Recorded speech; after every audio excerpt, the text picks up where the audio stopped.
Downstairs. That's incredible, isn't it? Hearing her say this, she and I both looked down. She then, with a worried expression, murmured, "Is it safe?" I understood her worry, so I tightly held her hand, hoping to give her some comfort. I realized there was no need to hold back my overwhelming emotions anymore. "It's going to be okay." When I assured her of this, she joyfully hugged me. I tenderly hugged her back.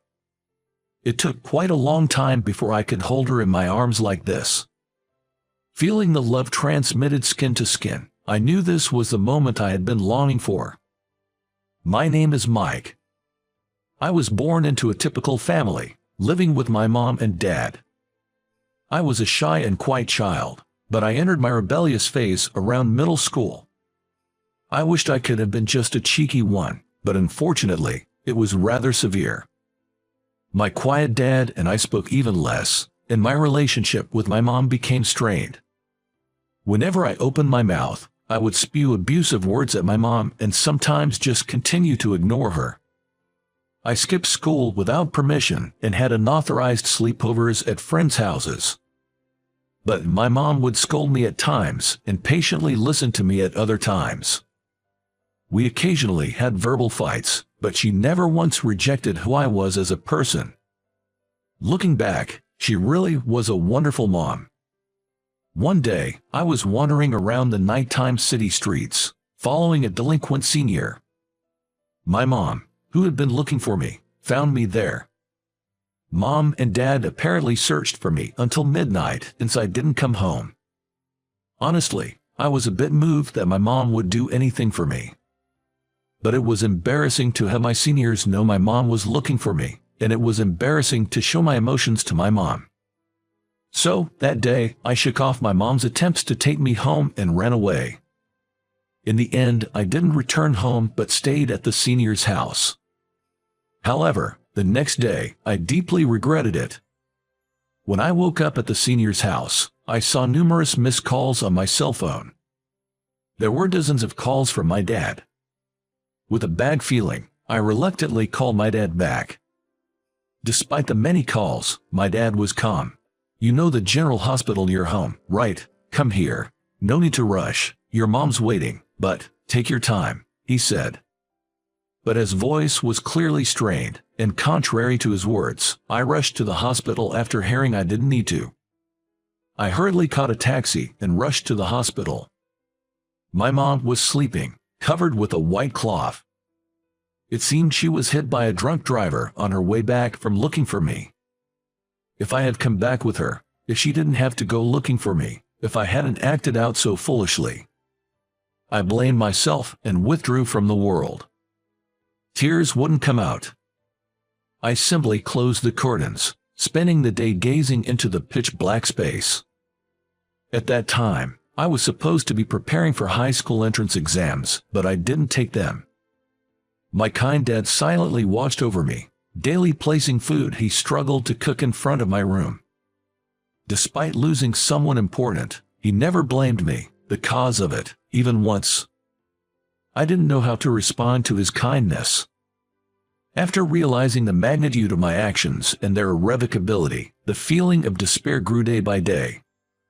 One day, the president of the food production company where my mom worked visited. My mom, it seemed, worked as an executive assistant at the company dealing mainly with condiments. I knew she worked at a food production company, but I never thought she would be bustling about as an executive assistant. The president spoke of my mom's work ethic outside my room. He would come around every other day to share fond memories of my mom, despite his busy schedule. About a week into this routine, he said, "Your mom used to say she was proud of you." I had been quietly listening until then, but at his words, I involuntarily dashed out of my room to confront him. "That can't be true. I am just a childish brat who skips school and rebels against parents and teachers. Proud of me. That must be your consolation. There's no way my mom thought that. She must have been disgusted by me. Don't fabricate things." To my outburst, the president just smiled. "It's true. Your mom had difficulty having children. She wanted to experience all the facets of parenthood, to hold her child, travel together, have parent-child arguments, be called old lady during rebellious phases. Behind the president, my dad was nodding, his eyes brimming with tears. I was at a loss for words. Wanting to be called old lady and to have arguments. When I asked, "Is it okay if I go through a rebellious phase?" your mom said, "Rebellious phase is just expressing oneself to the parents, right? Experiencing the assertions of a child is something only a mom can truly understand and face directly. Of course, the good times are important, but I also want to experience those troublesome times. Experiencing that is a parent's privilege." I was recalling my mom. She was talking about you just a bit before the accident occurred, mentioning you are in full-blown rebellion phase. But experiencing such things makes me feel that he has grown. My son lets me experience various things as a mom. He truly is a son to be proud of. That's what your mom said, with a smile on her face. For the first time, I understood my mom's deep love for me, and I couldn't stop my tears. I crouched, weeping, comforted by the president in front of my room. My dad was also there, watching over me. From that day, I stopped being a recluse. Knowing my mom's thoughts made me want to face forward. Invited by the president, I started working at a subcontractor factory of his food production company.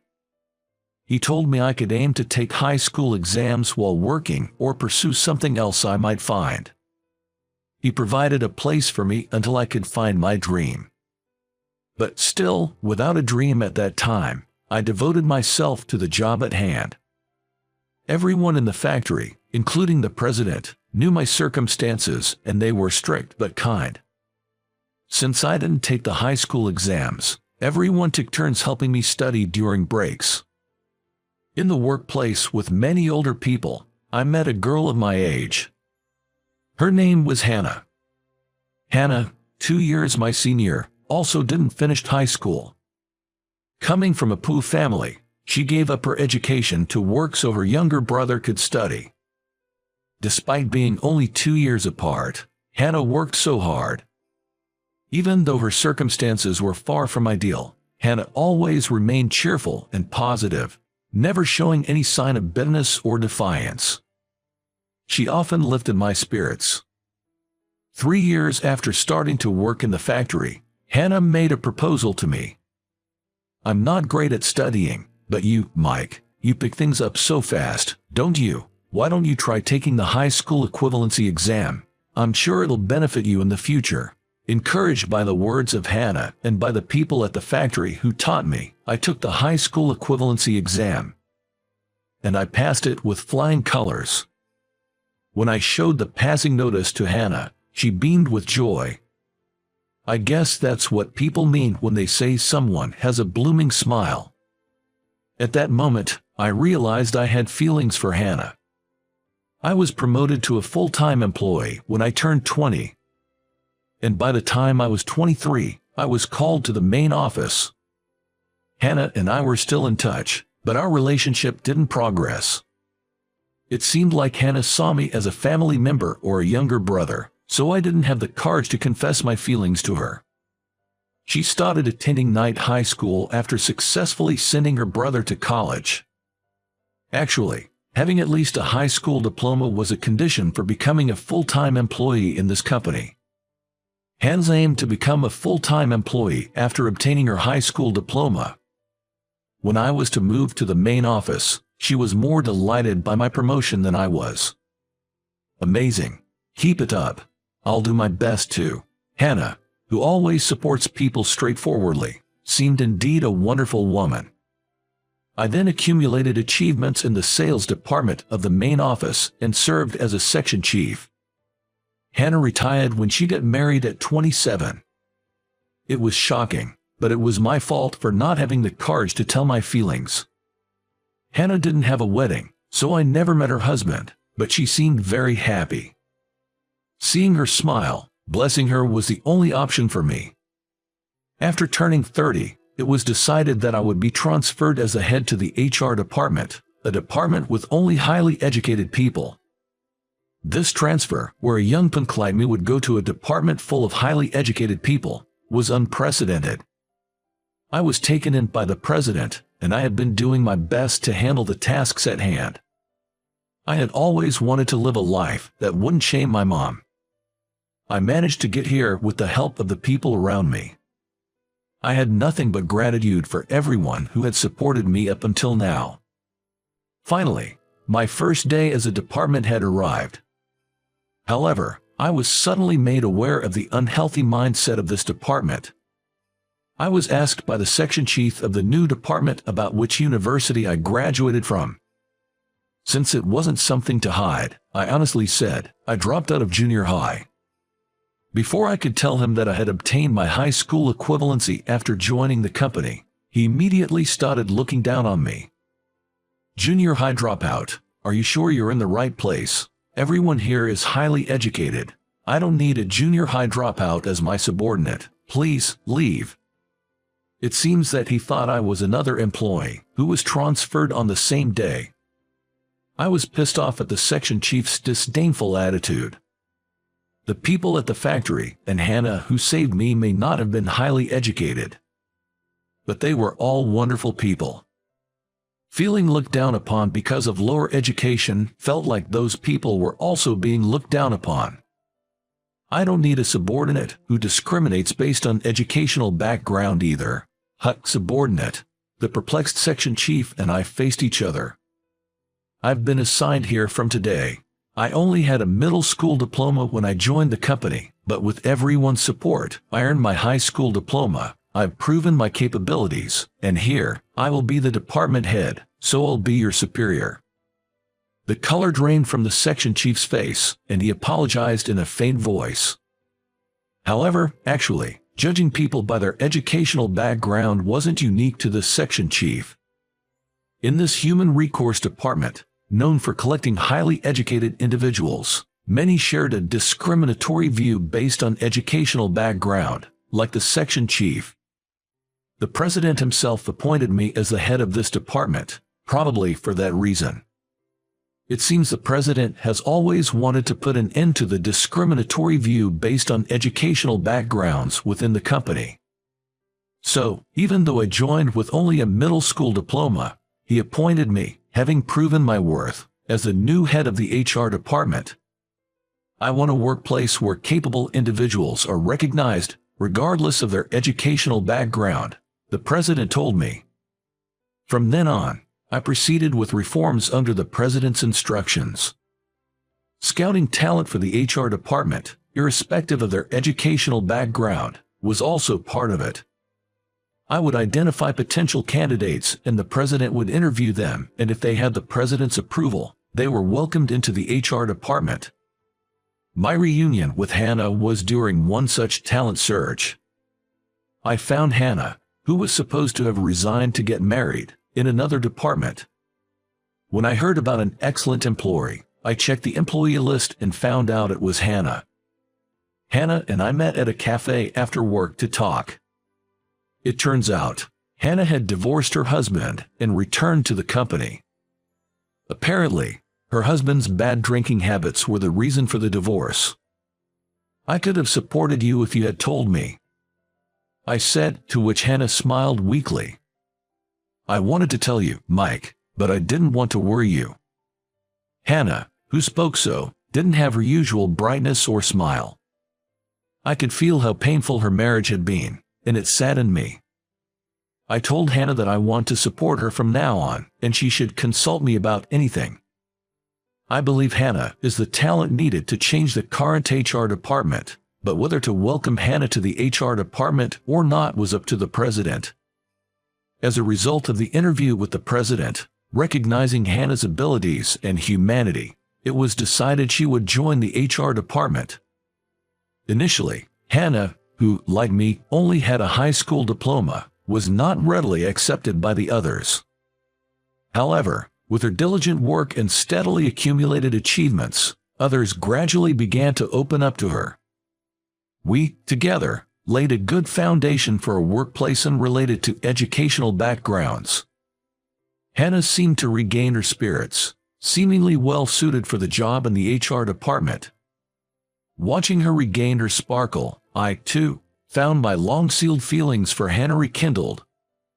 By this time, Hannah and I had started meeting privately as well. We lived near each other, so it was just casual dinners or me giving her rides home after work. We weren't dating. But one day, an incident occurred.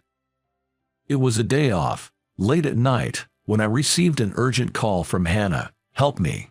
I rushed to Hannah's house to find a man banging on her apartment door, calling out her name. I called the police and had the man taken away and protected Hannah. After the police restrained the man, Hannah came out of the house, trembling with fear, and clung to me. My heart raced as I stayed by Hannah's side while she spoke with the police officer. Since it was already late at night, we decided to talk more about it the next day. I urged Hannah, who was still scared, inside the house. And I adhered to Hannah's wish to stay with her since she was scared. Unexpectedly, due to the incident, I was spending the first night with my beautiful colleague I had feelings for. I was a bit nervous. Hannah began to speak, seeming apologetic. "I'm sorry for dragging you into this. I should have called the police directly. I ended up calling you impulsively." I hurriedly assured her it was no problem. "I'm glad you relied on me. I wanted to be there for you if you ever needed help." We then heard voices from the entrance of the apartment. Looks like onlookers are still around since the police came earlier. Downstairs, "That's incredible, isn't it?" Hearing her say this, she and I both looked down. She then, with a worried expression, murmured, "Is it safe?" I understood her worry, so I tightly held her hand, hoping to give her some comfort. I strongly felt I wanted to protect her. I realized that there was no longer any need to restrain my overflowing affection for her. "It's okay, I'm here." When I assured her of this, she joyfully hugged me. I tenderly hugged her back.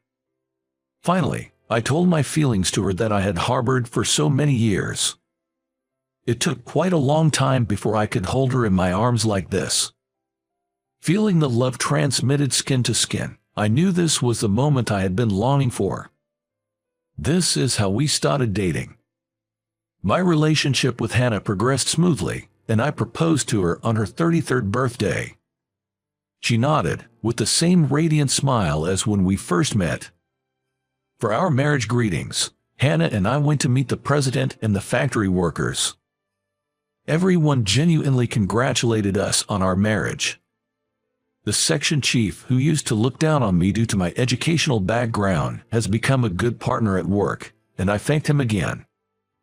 "Thanks to being underestimated by you, we could build an organization unrelated to educational background, and I could reunite with Hannah." The section chief gave a wry smile to my words. "Please stop. That's my dark past. I've changed my heart. I will never look down on people because of their education again." I couldn't help but laugh at his words. The section chief agreed to give a speech at our wedding. At the wedding, I want to express my gratitude to my parents who raised me, the president who took me in, the factory workers who watched over my studies, and my current colleagues.